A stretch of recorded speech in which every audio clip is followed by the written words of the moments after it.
Ah, meu Deus. Amém? Bom, irmãos. Queridos, vamos lá, que a gente tem muita coisa para falar e eu tenho pouco tempo, então preciso correr aqui, senão eu não vou conseguir falar o que eu preciso de falar hoje, porque hoje a gente entra mesmo no cerne das questões, aqueles textos bombas, né, que quando a gente lê, às vezes entende menos do que lê, e quando lê sai com mais dúvida do que realmente está compreendendo, né? Minha intenção é, talvez, melhorar um pouco, talvez. Vamos lá então, irmãos? Hoje o tema hoje, se eu fosse dar, seria mulheres caladas. Porque a Bíblia vai dar 2 textos para a gente falando sobre isso, né? Mulheres ficarem caladas na igreja. Cuidado. Você que é homem, está perto de uma mulher agora, tome cuidado. Brincadeira, irmãos. Vamos lá? Abra comigo a sua Bíblia, a primeira carta de Paulo aos Coríntios, capítulo 14, versos 34, 35. Vamos fazer a leitura. E aí vamos começar explicações. Eu vou pedir, irmãos, eu fiz essa orientação na semana passada, vou repeti-la aqui porque eu acho importante, pertinente. Se você puder trazer papel e caneta, traga. Eu acho muito importante. À medida que você abrir sua Bíblia, eu vou pedir para você não fechar. Eu quero que você leia os textos comigo, para a gente ter assim bastante clareza.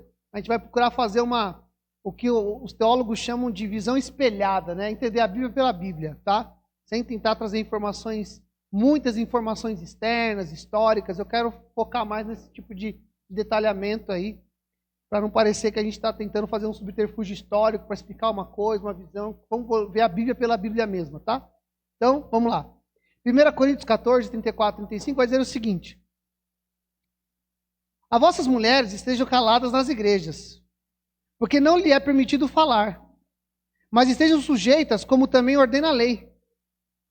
E se querem aprender alguma coisa, interroguem em casa a seus próprios maridos, porque é vergonhoso que as mulheres falem na igreja. Eita, textinho complicado, né? Vamos lá, irmãos, esse daqui ainda é mais simples, vai ser mais tranquilo de falar. O que a gente precisa ter em claro, irmãos, eu já disse isso aqui, eu vou repetir, para ficar bem claro na cabeça de todo mundo, que quando o escritor da Bíblia, principalmente as cartas, sejam as cartas de Paulo, as cartas de João, as cartas de Judas, as cartas de Pedro, eles não escreveram do jeito que a gente lê. Como que a gente lê? Segmentado.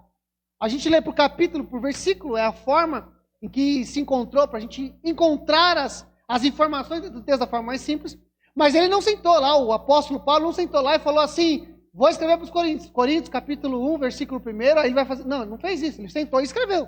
Como qualquer pessoa normal faz, né? Ninguém escreve aqui segmentado, dividido.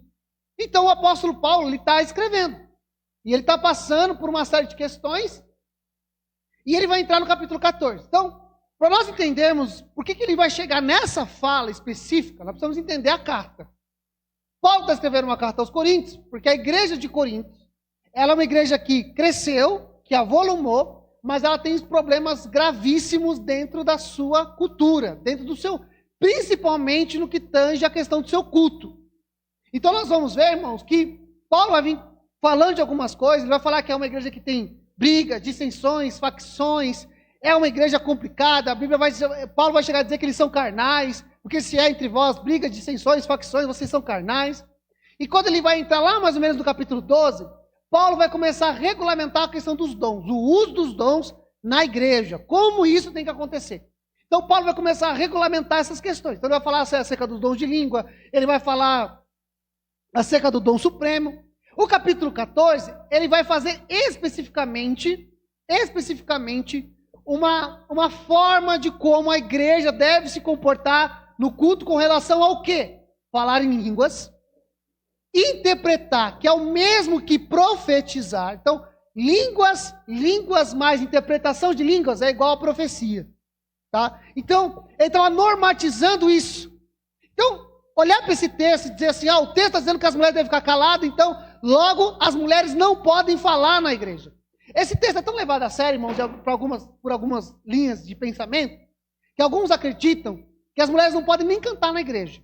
Porque cantar, pela Bíblia, é uma forma de ensino. Tá? Então, a Bíblia fala, quando está entre vós, ensinar a palavra com cânticos, hinos espirituais. Então, cantar é uma forma de ensino. Então, algumas igrejas são tão restritas com o uso desse versículo que até cantar é limitado isso. Tá? Então, mas a gente vai perceber que não é isso que o texto está dizendo. Ele não está falando que as mulheres, por serem mulheres, por ser uma questão de gênero, elas devem ficar caladas. Até porque, olha o que vai dizer o verso 27 e 28 do mesmo capítulo. Se alguém falar línguas desconhecidas, faça por isso 2 e quando muito 3. E por sua vez, haja quem interprete.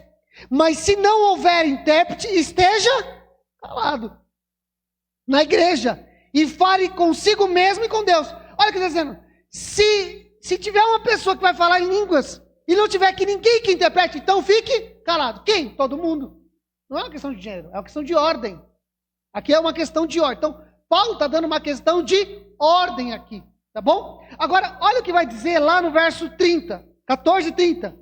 Mas se outro que estiver assentado foi revelado alguma coisa, cale-se o primeiro. O que está dizendo? Ordem do culto. Então, o capítulo 14, irmãos, Paulo está tratando da questão da ordem do culto.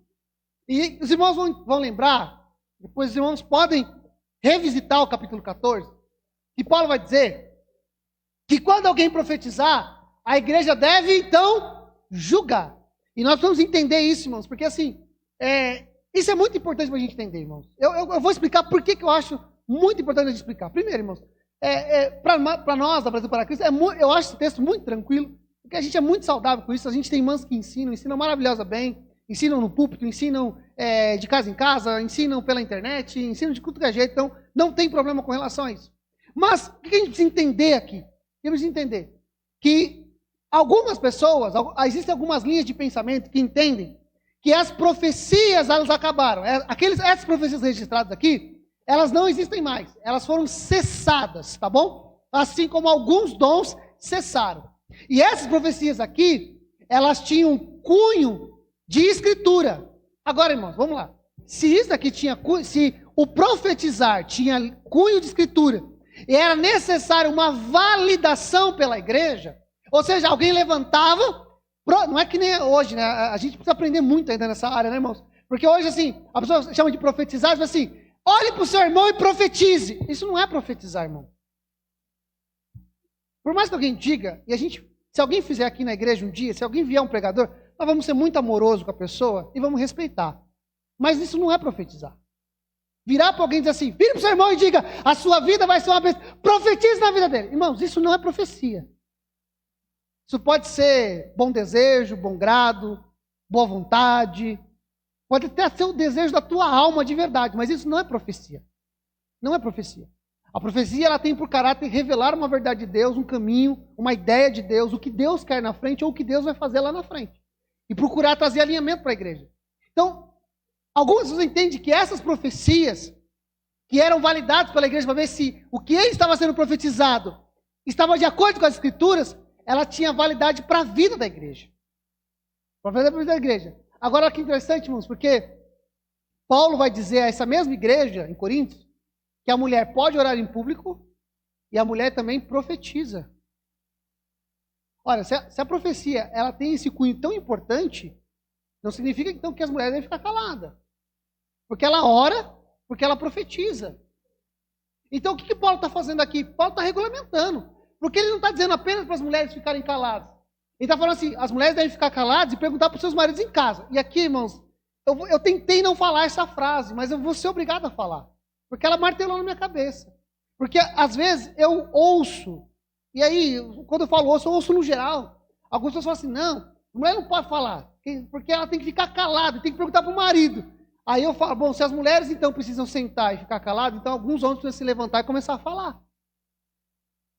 Verdade? Eu falo isso, irmãos, os irmãos que vão em simpósios de missões aqui. Já fui em muitos simpósios de missões. É infinitamente mais o número de mulheres que se doam ao campo missionário do que homens. O que a gente vai fazer? Fala para essa mulher não pregar no campo? O que ela tem que fazer? Fica lá, irmão. Deixa Deus usar a sua vida de uma forma extraordinária sem falar nada. Não dá, irmão. Não existe. Então, o que nós precisamos entender aqui é que Paulo está colocando ordem no culto. Então, o entendimento que eu tenho quando eu leio esse texto é o seguinte. Paulo está dizendo o seguinte. Quando alguém estiver profetizando, se a mulher tem alguma dúvida, se ela quer alguma explicação, não é na hora do culto que isso vai acontecer. Você já sentou com alguém do lado do culto, que você está pregando, ou alguém está pregando, e a pessoa fica toda hora falando assim, você está entendendo? O que está falando? Aí a pessoa fala uma palavra, né? Ela fala, que palavra é essa? Você fala, Depois, né? Depois eu te explico. Depois, deixa eu acabar. É mais ou menos essa é a ideia do Paulo. Mas é porque ele diz o seguinte: as mulheres ficaram, pergunta o marido, mas ele também diz o seguinte: e quando um começar a profetizar, o primeiro tem que se calar. Se você está falando, se alguém está falando e não tem quem interprete, então fique calado.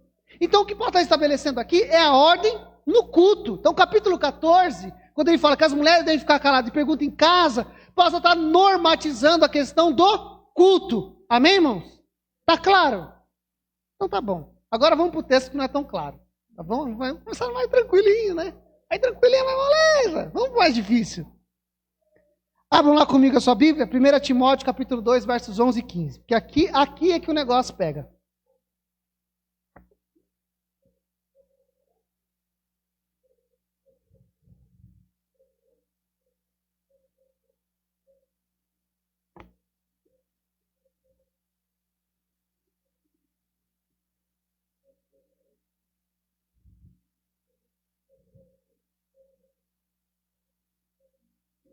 Deixa eu só abrir aqui. Os irmãos vão achando? 1 Timóteo 2.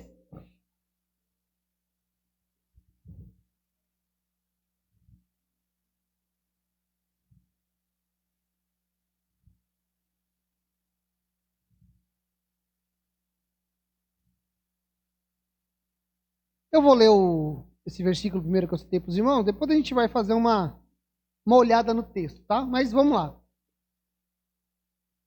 Nós acharam, irmãos? 1 Timóteo 2,11? Vamos lá. As mulheres devem aprender em silêncio, com toda submissão. Não permito que as mulheres ensinem aos homens, nem tenham autoridade sobre eles. Antes devem ouvir em silêncio, porque primeiro Deus fez Adão e depois Eva.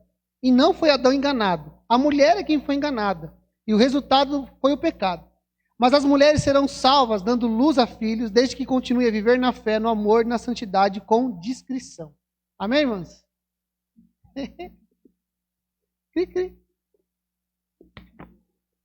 Vamos lá, irmãos, vamos lá. Vamos entender o texto. Bom, para a gente entender esse texto, vamos voltar um pouquinho? Vamos voltar lá no versículo 8? Para ver do que Paulo está falando. Qual é o assunto do Paulo aqui? Vamos lá. 2:8. Quero, portanto, que os varões orem em todo lugar, levantando as mãos santas, sem ira e sem animosidade. Da mesma sorte que as mulheres com traje decente se ataviem com modéstia e bom senso, e não com cabeleira frisada, ou com ouro, ou pérolas, ou vestuário dispendioso, porém com boas obras, como é próprio das mulheres que professam a fé piedosa. Então, olha o que Paulo está dizendo. Quero que os homens orem com a mão levantada, a mão santa, sem ira e sem contenda. Em algumas traduções, eu não sei se alguém tem uma tradução como essa, algumas traduções dizem em culto público ou em lugar de culto. Acho que é a NVT que tem essa tradução, ou é a NVI, agora eu não vou lembrar. Mas tem uma tradução que fala sobre isso. O que Paulo está dizendo, irmãos? Paulo está dando características do culto. Características de como deve acontecer o culto. Quando ele fala que o homem deve orar com as mãos levantadas, sem ira e sem contenda, ele está dando um indício do caráter do ministro, da questão da santidade. E aí ele vai começar a utilizar, falar o quê? Que as mulheres devem vestir-se decentemente, dando valor não ao valor exterior, não ao desfile de moda, mas aos valores internos. E aí ele vai entrar na questão que nós lemos aqui, do questão do ficar quieta ou ficar calada, né? Então, vamos lá, irmãos, para a gente tentar entender um pouco melhor do que o apóstolo Paulo está dizendo. Paulo está escrevendo uma carta ao jovem Timóteo. Aí, irmãos, são aquelas perguntas que nós precisamos fazer quando lemos os textos. Quais são as perguntas? Primeira pergunta: por que Paulo está escrevendo uma carta para Timóteo? A Bíblia vai dizer. Abra comigo lá a sua Bíblia, na primeira carta de Timóteo, capítulo 1, versos 2 e 3. E aí, irmãos, ao passo que nós vamos estudando, eu vou também tentando ajudar os irmãos a uma maneira de estudar a Bíblia. Então, a primeira coisa é fazer pergunta. Você tem que fazer pergunta para o texto.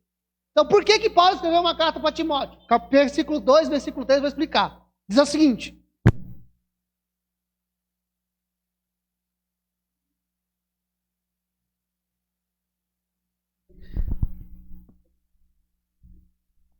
Vermelho e verde, né? Tá bom. Acharam aí, irmãos? Escreva esta carta a Timóteo, meu verdadeiro filho na fé, que Deus, o Pai de Jesus Cristo, nosso Senhor, lhe dê graça, misericórdia e paz.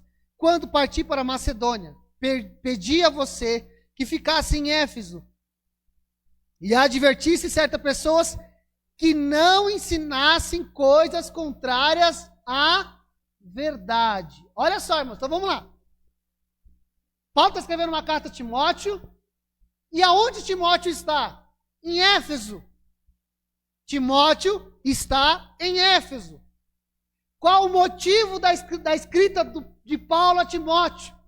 Ele está escrevendo a Timóteo porque ele deixou Timóteo debaixo de uma ordem. Qual ordem? Para ter cuidado com as pessoas que ensinam verdades contrárias ou contrárias às verdades.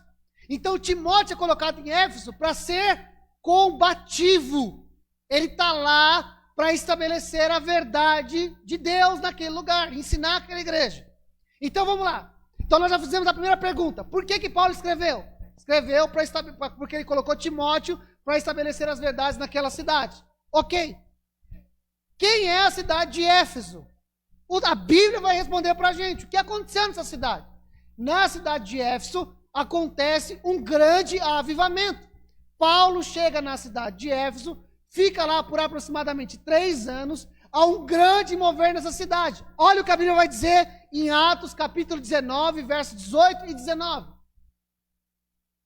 Muitos dos que creram confessaram suas obras pecaminosas.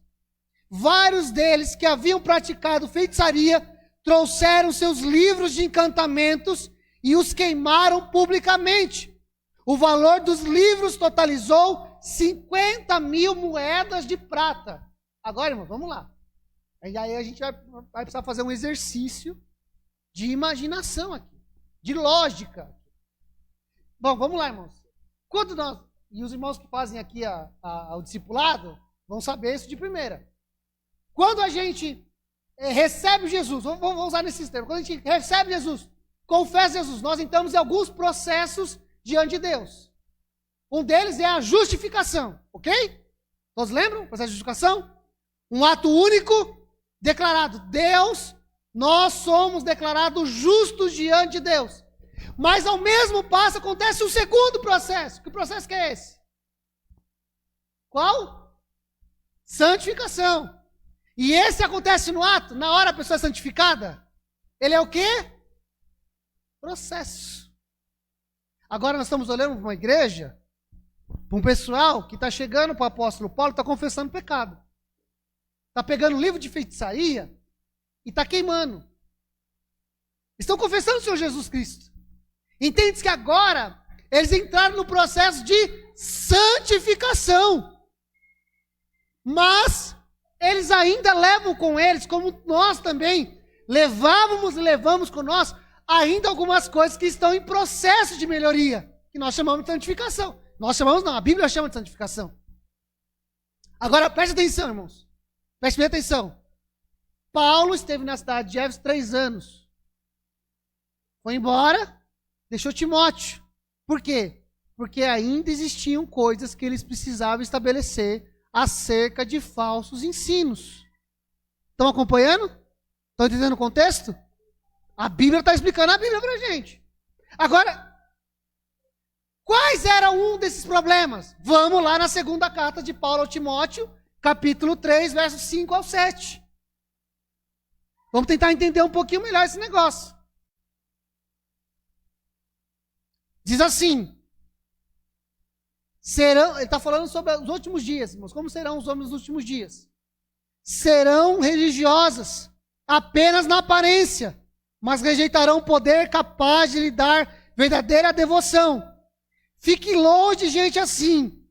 Entre tais pessoas, há aqueles que se infiltram na casa alheia e conquistam a confiança de mulheres vulneráveis, carregadas de pecados e controladas de todo tipo de desejo.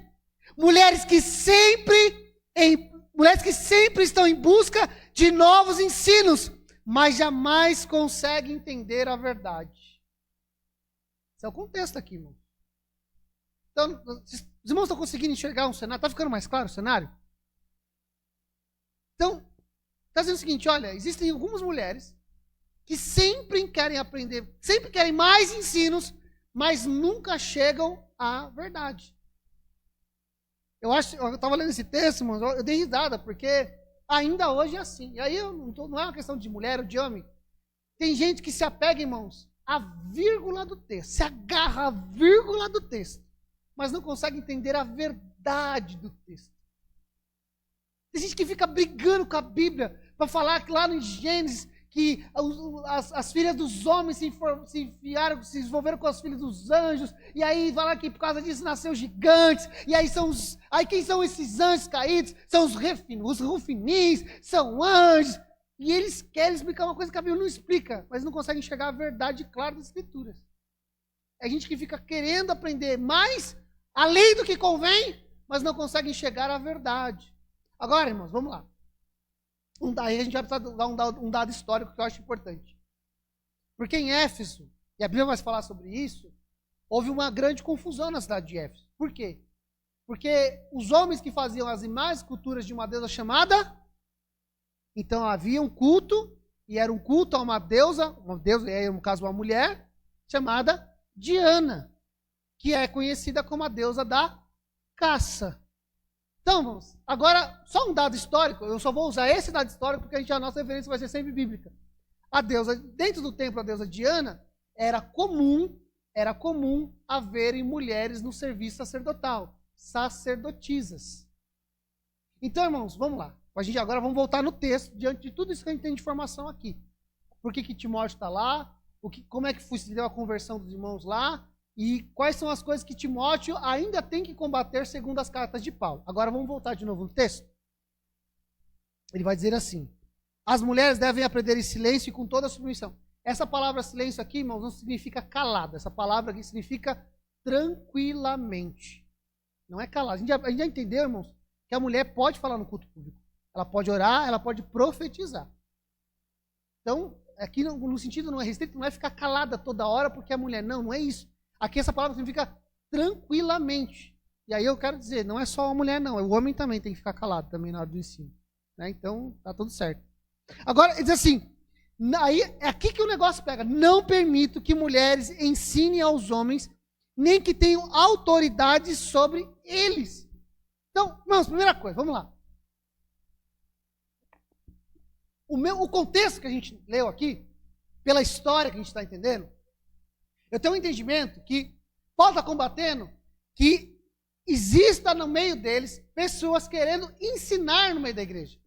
Entre elas, algumas mulheres que não têm o coração purificado, o coração santificado, porque vieram de uma outra religião, vieram de uma outra cultura. A cultura grega, irmãos, absolutamente, irmãos, ela tinha a cultura de ter mulheres entronizadas dentro dos seus cultos públicos. Então elas vêm, irmãos, nesse sentido. Aí elas chegam aqui, elas chegam dentro do contexto da igreja e elas querem ensinar, mas elas não têm o coração preparado, elas não têm o coração pronto, elas não têm autoridade. Agora a pergunta que a gente tem que fazer é, todo homem podia ensinar na igreja?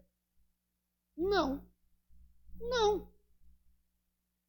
Paulo vai dizer a Timóteo que quem deseja episcopato, grande obra almeja. E ele não diz, basta ser homem, está tudo certo. Não. Ele dá uma série de recomendações. Marido de uma só mulher, não espancador, não dado ao vinho, que tem os seus filhos debaixo de submissão e todo cuidado. Porque aquele que não cuida bem da sua casa não pode cuidar da casa de Deus. Então, só o único fato de ser homem não significava que a pessoa ela já estava apta a ensinar. Não. E aí que o texto vai dizer o seguinte, não quero que a mulher nem ensine, nem exerça autoridade. E alguns textos dizem autoridade de homem. Mas nem todo homem é autoridade dentro da igreja. Amém, irmão? Vocês estão entendendo o que eu quero dizer? Eu vou apertar um pouco mais esse caldo, mas eu não vou explicar hoje. A gente vai caminhar nele. Mas aqui, irmãos, fica claro também que Paulo já sim começa a fazer aqui um estado de separação. Ele começa a fazer um estado de separação aqui. E ele está dizendo o seguinte, que as mulheres devem ficar caladas, ouvindo em silêncio. Aí ele vai dizer o seguinte, aí é aqui que o negócio pega, mas vamos lá. Então, nós já fizemos as seguintes perguntas. As mulheres devem ficar caladas no culto? Não. O ensino feito na igreja é apenas para os homens? Não. A mulher ora, a mulher profetiza. Paulo mandou ficar calado, homem e mulher lá atrás, quando não tem que profetizar. E nem todo homem também era autoridade da igreja para ensinar. Nem todo homem tem o poder de fazer ensino autoritativo. Ensino de autoridade. Não é todo homem que pode. E nem toda mulher que pode. Porque não é só o fato de ser o gênero que qualifica ou desqualifica. Ok? Tá claro isso aqui, irmãos? Tá claro? Mas olha o que ele vai dizer. E aqui, irmãos, e aqui a gente vai combater umas outras questões. Porque, já viu aquele ditado, pau que bate em Chico, bate em Francisco? É mais ou menos isso daqui. O texto faz exatamente isso. Ele vai dizer o seguinte. Antes, ele vai dizer aqui no texto seguinte. Ele vai fazer uma explicação. Por que a mulher deve ficar calada? E ele vai dizer, por quê? Está explicando. Porque primeiro Deus fez Adão e depois fez a Eva. E não foi Adão enganado. A mulher é que foi enganada e o resultado foi o pecado. Agora, irmãos, vamos lá. Vamos combater uma primeira linha de pensamento que às vezes eu escuto, às vezes eu vejo, percebo que algumas pessoas vão caminhando por ela. Não, a submissão foi dada à mulher. O homem está sobre a mulher e a mulher está submissa ao homem porque foi a mulher que caiu. Não é isso que Deus está dizendo. Paulo agora, irmãos, ele vai fazer uma recorrência histórica para explicar a ordem do culto. E isso a gente precisa entender. Ele faz uma recomendação histórica. Agora, irmãos, se a ideia do Paulo era atender o contexto da sua época, o mais comum seria Paulo ter introduzido as mulheres ao lugar de liderança da igreja. Por quê? Porque Paulo, entende, irmãos, que Paulo não está escrevendo para uma igreja judaica. Porque no culto judaico, a mulher nem sequer falar podia. Se bobear, nem participar, ela podia estar lá. Mas essa igreja, ela não está dentro da cultura judaica. Ela está dentro da cultura greco-romana. E na cultura greco-romana, a mulher tinha voz e a mulher tinha vez dentro do culto. Se Paulo quisesse contextualizar a igreja com a época, o que ele teria feito? Ele teria ordenado mulheres ao cuidado e ao ensino autoritativo da igreja. Mas ele não faz. Para explicar isso, para onde que Paulo vai? Para a história. Em que lugar da história Paulo vai? Para Gênesis. Por isso que a nossa mensagem se chama Jesus, Gênesis e Gênero. Entendeu? A explicação do Paulo é Gênesis. E o que ele diz? Ele não vai para a queda. Ele não vai explicar isso. Paulo não vai para a queda. Paulo vai para onde? Para a criação. Paulo vai dizer que primeiro foi criado o homem e depois foi criado a mulher. Ele não está falando de queda. Está falando de criação.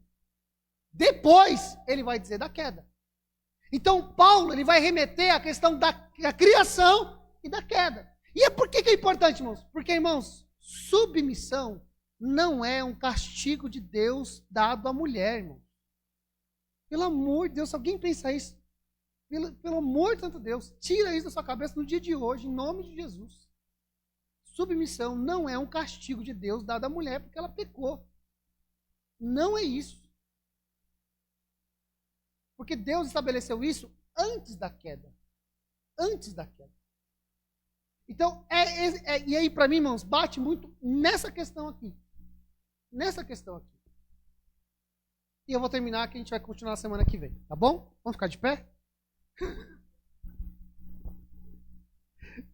No melhor estilo João Kleber.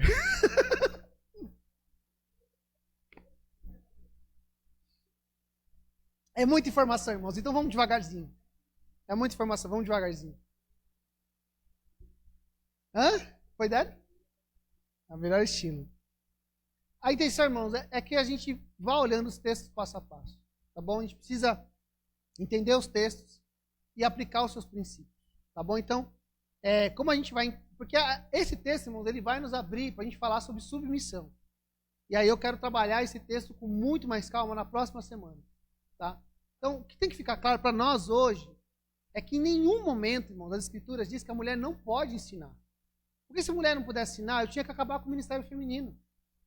As irmãs não poderiam subir aqui para ministrar, a Carla não poderia abrir o culto como outras irmãs fazem. As irmãs não poderiam nem sequer ter o edificando. Não teria isso. Não teria isso. Eu li muita gente falar, mas é o ensino autoritativo. Tá, e qual que é o ensino que não é autoridade? A Bíblia diz que as Escrituras ela é autoridade. E o nosso ensino é baseado nas Escrituras. Ela é autoritativa. Ela é autoritativa. Nós vamos entender, irmãos, e nós vamos chegar lá, que sim, existe uma diferenciação no plano de Deus entre homem e mulher. Mas nós vamos entender qual que é o princípio de Deus para esse negócio. Então a gente precisa entender primeiro, mulher não tem que ficar calada dentro da igreja. Ela pode ensinar, ela pode profetizar, ela pode. Se eu fosse mulher, eu estaria dando glória a Deus agora, irmãos. Eu, alto. Mulher pode ensinar, pode profetizar, pode ensinar na igreja. Pode fazer isso melhor do que muito homem. Eu sei, tem mulher que faz melhor do que muito homem. Não tem nenhum problema com relação a isso. Não é. Como diz o pessoal lá no meu trabalho, o homem que lute, que corra atrás, que estude, que leia. Né? Não é essa questão. Eu quero encerrar, irmãos, antes que eu esqueça dessa frase, antes que eu tire isso, para eu não voltar mais nesse assunto, para a gente seguir na semana que vem. Eu cheguei a ler, gente falava o seguinte, não, a mulher caiu, o diabo tentou a mulher primeiro, porque a Bíblia diz que a mulher é o vaso mais frágil. Isso é um erro interpretativo dos mais grosseiros, irmãos. Dos mais grosseiros. Eu vou dizer por quê, irmãos. Não é porque é uma questão de igualdade, não. A palavra vaso na Bíblia, irmãos, a palavra vaso na Bíblia, ela quer dizer corpo. A mulher não é menor do que o homem intelectualmente em nada. Em nada. A única questão que a Bíblia está dizendo aqui, ela é o vaso mais frágil, ela é o corpo mais frágil. Só isso. Então não é porque a mulher era mais suscetível, a mulher é mais suscetível a pecar. Por isso que ela tem que ficar calada. Não, não é nada disso. Nada disso. Absolutamente nada disso. Então o diabo não foi tentar a mulher porque ela era mais suscetível por ser mulher. Nada disso. Quando a Bíblia fala que a mulher é o vaso mais frágil, é o corpo. É a parte física da mulher. Não a intelectualidade, não a capacidade de liderança, nada disso, irmão. Absolutamente. E muito menos a espiritualidade. Tá bom? Então, só para a gente fechar esse assunto, orar e continuar esse papinho na semana que vem. Tá bom? Amém, irmãos? Vamos orar então, de graça do Pai? Senhor, em nome de Jesus, nós oramos a Ti, nós rogamos a Tua graça, Teu cuidado, Teu favor e Tua misericórdia. Eu oro, Pai, único e exclusivamente que a Tua palavra, e somente a Tua palavra, ela abra o nosso entendimento, ela nos faça pessoas melhores. Ela nos destrave, ela nos consolide, ela nos santifique, ela nos melhore.